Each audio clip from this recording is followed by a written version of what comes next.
نحمده ونصلي على رسوله الكريم اما بعد فاعوذ باللہ من الشیطان الرجیم بسم اللہ الرحمن الرحیم۔ انسان اپنی زندگی میں اپنی بہترین کمائی اپنی اولاد ہی کو سمجھتا ہے، اور انسان اپنی زندگی کا بہترین سرمایہ اپنی اولاد پر خرچ کرتا ہے، اور اپنے بعد بھی ان کے لیے ہر طرح کی راحتیں اور نعمتیں چھوڑ کر جانا چاہتا ہے۔ لیکن اگر اولاد نیک ہو تو وہ والدین کے لیے صدقہ جاریہ بھی بنتی ہے، اور والدین کے خون پسینے کی کمائی کو ان کی زندگی میں اور ان کی زندگی کے بعد بہترین جگہوں پر استعمال کرتی ہے۔ لیکن اگر اولاد بگڑی ہوئی ہو تو زندگی میں بھی انسان کے لیے اذیت اور عذاب ہے، اور بعد میں بھی اس کے مال کو ضائع کرنے والی ہوتی ہے اور اس کے لیے بدنامی کا سبب بنتی ہے۔ اس لیے خصوصی طور پر اولاد کے لیے دعائیں کرتے رہنا چاہیے۔ نبی صلی اللہ علیہ وسلم نے فرمایا، 3 قسم کے لوگوں کی دعائیں قبول ہوتی ہیں اور ان کی قبولیت میں کوئی شک و شبہ نہیں: مظلوم کی دعا، مسافر کی دعا، اور والد کی دعا اپنی اولاد کے لیے۔ یعنی جب باپ اپنے بچوں کے لیے دعا کرتا ہے تو وہ دعا بھی قبول ہوتی ہے۔ اسی طرح نبی صلی اللہ علیہ وسلم نے اس بات سے بھی منع کیا کہ کوئی اپنی اولاد کے خلاف دعا کرے یا اس کو بد دعا دے، کیونکہ وہ بھی قبول ہو جاتی ہے اور پھر انسان کے لیے پریشانی کا باعث بنتی ہے۔ اس سلسلے میں نبی صلی اللہ علیہ وسلم نے فرمایا، اپنی اولاد کو بد دعا نہ دو، ایسا نہ ہو کہ وہ اللہ کی طرف سے قبولیت کی گھڑی ہو اور وہ تمہارے لیے قبول کر لے، اور اگر انسان کی ایسی دعا قبول ہو جائے تو پھر انسان کے لیے سخت پریشانی کا باعث ہو سکتی ہے یہ بات۔ اسی طرح یہ ہے کہ اگر کسی کی اولاد نہ ہو تو اس کے لیے بھی دعا سکھائی گئی ہے، اور وہ دعا ابراہیم علیہ السلام کی دعا ہے، جس میں وہ کہتے ہیں، رب ہب لی من الصالحین، اے میرے رب مجھے نیک اولاد عطا فرما، صالح لوگوں میں سے عطا فرما۔ فبشرناہ بغلام حلیم، تو ہم نے اسے ایک بردبار بیٹے کی بشارت دی، یعنی اللہ سبحانہ وتعالیٰ نے ان کی دعا سن لی، اور یہ دعا بہت عرصے کے بعد سنی گئی تھی لیکن بہرحال سن لی گئی۔ ابراہیم علیہ السلام اللہ کے دوست تھے اور مستجاب الدعوات تھے، ان کی دعائیں قبول ہوتی تھی۔ لیکن یہاں یہ بات بھی پتہ چلتی ہے کہ دعا کی قبولیت کا مطلب یہ نہیں کہ جس وقت انسان منہ سے کوئی بات نکالے اسی وقت پوری ہو جائے۔ اس کی پورے ہونے میں بعض اوقات کئی سال گزر سکتے ہیں، جیسے ہم دیکھتے ہیں یوسف علیہ السلام کے واقعے میں، ابراہیم علیہ السلام اور دیگر پیغمبروں کے سلسلے میں۔ اور پھر ہم اس بارے میں یہ بھی دیکھتے ہیں کہ جس طرح ابراہیم علیہ السلام کی دعائیں قبول ہوئی تو انہوں نے اپنے رب کا اس پر شکر بھی ادا کیا اور فرمایا، الحمدللہ الذی وہب لی علی الکبر اسماعیل و اسحاق ان ربی لسمیع الدعاء، کہ اللہ کا شکر ہے جس نے مجھے بڑھاپے میں اسماعیل اور اسحاق جیسی اولاد دی، بلا شبہ میرا پروردگار دعائیں سننے والا ہے۔ اور حقیقت یہ ہے کہ اللہ تعالیٰ پیغمبروں کی بھی سنتا ہے اور پیغمبروں کے علاوہ باقی لوگوں کی بھی دعائیں سنتا ہے۔ اس لیے اولاد کی طرف سے کبھی بھی مایوس نہیں ہونا چاہیے، نہ ہونے کی شکل میں بھی اور ہونے کے بعد ان کی نیکی اور خیر اور بھلائی کے سلسلے میں بھی۔ اور اس میں ہم دیکھتے ہیں کہ زکریا علیہ السلام کی بھی اولاد نہیں تھی تو وہ بھی بڑھاپے تک مایوس نہیں ہوئے اور دعا مانگتے رہے، اور اس سلسلے میں آتا ہے کہ وہ جب دعا مانگتے تو کہتے، رب ہب لی من لدنک ذریۃ طیبہ انک سمیع الدعاء، اے میرے پروردگار مجھے اپنے پاس سے نیک اور پاکیزہ سیرت اولاد عطا فرما، تو ہی دعا کا سننے والا ہے۔ یعنی پیغمبر ہمیشہ صرف اولاد کی دعا نہیں کرتے بلکہ نیک اولاد کی دعا کرتے ہیں۔ ایک اور حدیث سے ہمیں پتہ چلتا ہے کہ اولاد انسان کی بہترین کمائی ہے۔ فرمایا، ان اولادکم من اطیب کسبکم، تمہاری اولاد تمہاری سب سے بہترین کمائی ہے، بس اپنی اولاد کی کمائی میں سے کھاؤ، یعنی وہ انسان کے لیے حلال ہے، جائز ہے۔ پھر اسی طرح بیٹیاں جو ہیں ان کی تعلیم و تربیت اور ان کی پرورش بھی ایک بہت خیر و بھلائی اور جنت کمانے کا ذریعہ ہے۔ لیکن اس کے ساتھ ساتھ یہ بھی یاد رکھنا چاہیے کہ اولاد ایک رسپانسبلٹی بھی ہے، ان کے بارے میں سوال بھی کیا جائے گا کہ ان کی تربیت کس طرح کی۔ اسی طور پر اسے ماں کی ذمہ داری قرار دیا گیا، اگرچہ ماں اور باپ دونوں ذمہ دار ہیں، لیکن عورت سے اس کے گھر والوں یعنی اس کے بچوں کے بارے میں اس سے سوال ہوگا کہ اس نے ان کی تربیت کیسے کی۔ تو اس لیے ہم سب پر لازم ہے کہ ہم اپنے بچوں کی دینی اور دنیاوی دونوں طرح سے بہترین تربیت کرنے کی کوشش کریں۔ تو آخر میں ہم دیکھتے ہیں کہ کہ جو دعائیں ہمیں خاص طور پر اولاد کے لیے مانگنی چاہیے وہ ان کی نیکی، تقوی اور اصلاح کی ہیں، پیدائش سے پہلے بھی اور بعد میں بھی۔ پیدائش سے پہلے رب ہب لی من الصالحین، کہ اے رب مجھے صالح اولاد عطا کر۔ اس طرح رب ہب لی من لدنک ذریۃ طیبہ انک سمیع الدعاء، اے میرے پروردگار مجھے اپنی طرف سے نیک اور پاکیزہ اولاد عطا فرما، بے شک تو ہی دعا کا سننے والا ہے۔ پھر اسی طرح اپنی اولاد کو شیطان مردود سے بچانے کی بھی دعا کرنی چاہیے، جیسے حضرت مریم علیہ السلام کی والدہ نے ان کی پیدائش کے وقت یہ دعا مانگی تھی، وَإِنِّي أُعِيذُهَا بِكَ وَذُرِّيَّتَهَا مِنَ الشَّيْطَانِ الرَّجِيمِ، اور بے شک میں اس کو اور اس کی اولاد کو شیطان مردود سے تیری پناہ میں دیتی ہوں۔ پھر اسی طرح ایسی اولاد مانگنی چاہیے کہ جو انسان کے لیگیسی کو آگے لے کر چل سکے اور اس کے علمی ورثے کو سنبھالنے والی ہو، جیسے زکریا علیہ السلام نے دعا کی تھی۔ پھر اسی طرح اولاد کے اللہ تعالیٰ کے راستے میں قبول ہونے کی بھی دعا کرنی چاہیے، جیسے حضرت مریم کی والدہ نے ان کے لیے دعا کی تھی کہ ربی انی نذرت لک ما فی بطنی محررا فتقبل منی، کہ اے میرے رب بے شک میں نے تیرے لیے اس کی نظر مانی ہے جو میرے پیٹ میں ہے کہ میں آزاد چھوڑ دوں گی، سو مجھ سے قبول فرما، بے شک تو سب کچھ سننے سب کچھ جاننے والا ہے۔ اسی طرح اولاد کی دینی دنیاوی ضروریات پوری کرنے کی بھی دعا مانگنی چاہیے، جیسے ابراہیم علیہ السلام نے دعا کی تھی، ہمارے پروردگار میں نے اپنی اولاد کے ایک حصے کو تیرے قابل احترام گھر کے پاس ایسے میدان میں لا بسایا جہاں کوئی کھیتی نہیں، تاکہ وہ نماز قائم کریں۔ پروردگار بعض لوگوں کے دلوں کو ان کی طرف مائل کر دے، انہیں کھانے کو پھل مہیا فرما، توقع ہے کہ یہ شکر گزار رہیں گے۔ اسی طرح ابراہیم علیہ السلام نے اپنی اولاد کے کھانے میں برکت کی دعا کی، اللہم بارک لہم فی اللحم والماء، اے اللہ ان کے گوشت اور پانی میں برکت نازل فرما۔ پھر اسی طرح اولاد کی فرما برداری کی بھی دعا کرنی چاہیے، ربنا وجعلنا مسلمین لک ومن ذریتنا امۃ مسلمۃ لک وارنا مناسکنا وتب علینا انک انت التواب الرحیم، اے ہمارے پروردگار ہم دونوں کو اپنا فرما بردار بنا لے اور ہماری اولاد میں سے ایک جماعت پیدا کر جو تیری فرما بردار ہو، اور ہمیں اپنی عبادت کے طریقے بتلا اور ہماری توبہ قبول فرما، بے شک تو بڑا توبہ قبول کرنے والا اور نہایت رحم فرمانے والا ہے۔ پھر اسی طرح اولاد کی اصلاح کی دعا کرنی چاہیے، رب اوزعنی ان اشکر نعمتک التی انعمت علی وعلی والدی وان اعمل صالحا ترضاہ واصلح لی فی ذریتی انی تبت الیک وانی من المسلمین، اے میرے پروردگار مجھے توفیق دے کہ میں تیرے اس احسان کا شکر ادا کروں جو تو نے مجھ پر اور میرے والدین پر کیا، اور یہ بھی کہ میں ایسے اچھے عمل کروں جو تجھے پسند ہو، اور میری خاطر میری اولاد کی اصلاح کر، میں تیرے حضور توبہ کرتا ہوں اور بلا شبہ میں فرما بردار ہوں۔ اسی طرح اولاد کی نماز قائم کرنے کی دعا کرنی چاہیے، رب اجعلنی مقیم الصلاۃ ومن ذریتی ربنا وتقبل دعا، اے میرے رب مجھے بھی اور میری اولاد کو بھی نماز قائم رکھنے والا بنا، پروردگار میری یہ دعا قبول فرما۔ اسی طرح اولاد کے شرک سے بچنے کی دعا کرنی چاہیے، وَجْنُبْنِي وَبَنِيَّ أَن نَعْبُدَ الْأَصْنَامَ، اور مجھے بھی اور میری اولاد کو بھی اس بات سے بچائے رکھنا کہ ہم بتوں کی عبادت کریں۔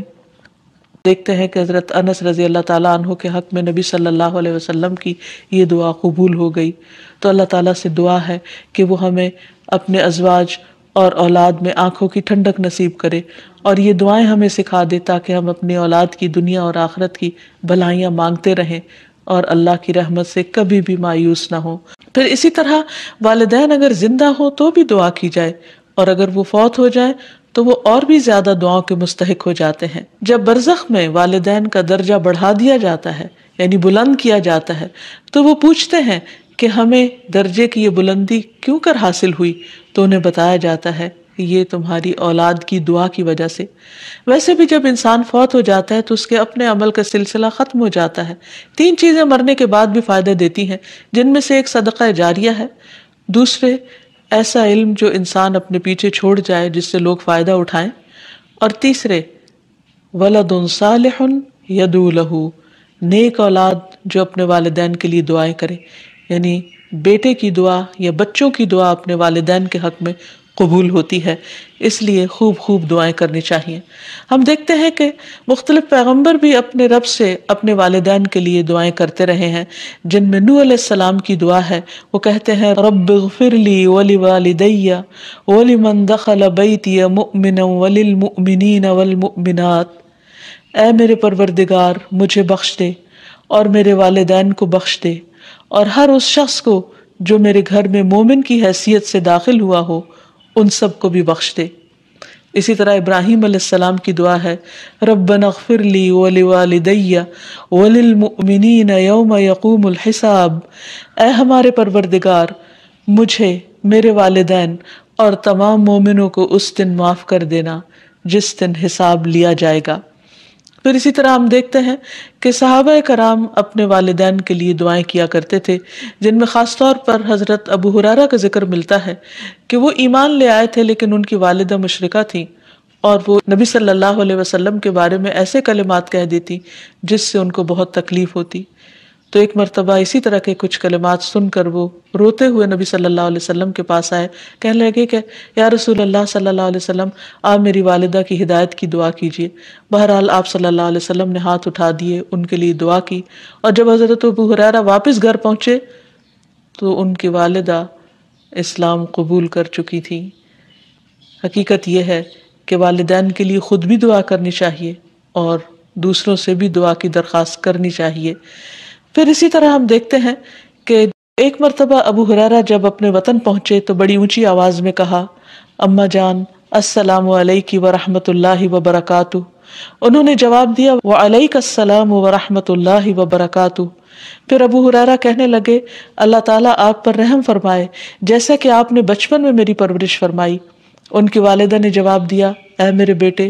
تمہیں بھی اللہ تعالیٰ بہترین جزا دے اور تم سے راضی ہو جیسا کہ تم نے میرے ساتھ بڑھاپے میں نیک سلوک کیا۔ تو حقیقت یہ ہے کہ والدین کے ساتھ احسان کرنا اس لیے ضروری ہے کہ ہم ان کا حق ادا نہیں کر سکتے جتنی وہ محبت کے ساتھ ہمیں پالتے ہیں۔ بچے والدین کی خدمت عزت کرتے بھی ہیں تو بعض اوقات مشکل میں پڑ کر بد دلی کے ساتھ، اس محبت کے ساتھ نہیں جو والدین کی محبت اپنی اولاد کے لیے ہوتی ہے، اور وہ ہر کام خوشی خوشی کرتے ہیں۔ والدین اپنے بچوں کے بڑا ہونے کی دعائیں مانگتے ہیں، لیکن جب والدین بوڑھے ہو جاتے ہیں تو بچے ان کے خیر و عافیت کے ساتھ دنیا سے رخصت ہونے کی دعائیں مانگتے ہیں۔ والدین میں سے بھی خاص طور پر ماں کا حق ادا کرنا اور بھی زیادہ ضروری ہے، کیونکہ باپ کے مقابلے میں بچے کی پیدائش، تعلیم اور تربیت میں ماں کا حصہ اور ہاتھ زیادہ ہوتا ہے، وہ تکلیفیں بھی زیادہ اٹھاتی ہے۔ اور والدین کے لیے دعائیں کرنے کے ساتھ ساتھ ان کے ساتھ ادب اور احترام کا سلوک بھی کرنا چاہیے، خواہ وہ مسلمان نہ بھی ہوں، خواہ وہ اللہ تعالیٰ کے فرما بردار نہ بھی ہوں۔ اس سلسلے میں ہم دیکھتے ہیں کہ حضرت اسما کی والدہ ان کے پاس آئیں جو کہ ابھی اسلام قبول نہیں کی تھی، تو وہ نبی صلی اللہ علیہ وسلم کی خدمت میں حاضر ہوئیں اور پوچھا کہ میری والدہ میرے پاس آئی ہیں اور بہت رغبت کے ساتھ مجھ سے ملنا چاہتی ہیں، تو کیا میں ان سے مل سکتی ہوں، ان کی مدد کر سکتی ہوں؟ تو آپ نے فرمایا تھا صلی امکی، تم اپنی ماں کے ساتھ صلہ رحمی کرو۔ اس بارے میں اللہ سبحانہ وتعالیٰ قرآن مجید میں بھی حکم دیتے ہیں کہ وَإِن جَاهَدَاكَ عَلَىٰ أَن تُشْرِكَ بِي مَا لَيْسَ لَكَ بِهِ عِلْمٌ فَلَا تُطِعْهُمَا وَصَاحِبْهُمَا فِي الدُّنْيَا مَعْرُوفًا، کہ اگر وہ تجھ پر دباؤ ڈالیں کہ تو میرے ساتھ کسی ایسی چیز کو شریک بنائے جس کا تجھے کچھ علم نہیں، تو تم ان کا کہنا نہ ماننا، البتہ دنیاوی معاملات میں ان کے ساتھ بھلا سلوک کرنا، ان کے ساتھ بھلائی کے ساتھ رفاقت کرنا، یعنی عمدہ طریقے سے، اچھے طریقے سے زندگی بسر کرنا۔ پھر اسی طرح خاص طور پر والدین کے ساتھ نرم سلوک کرنے کا حکم دیا گیا، کیونکہ والدین جو جو عمر میں بڑے ہوتے چلے جاتے ہیں یا جس طرح ان کی قربانیاں زیادہ ہوتی ہیں تو وہ اپنی اولاد سے زیادہ ایکسپیکٹ بھی کرتے ہیں، تو انہیں بچوں کی طرف سے ملنے والی چھوٹی سی تکلیف بھی بہت ناگوار ہوتی ہے۔ تو اس لیے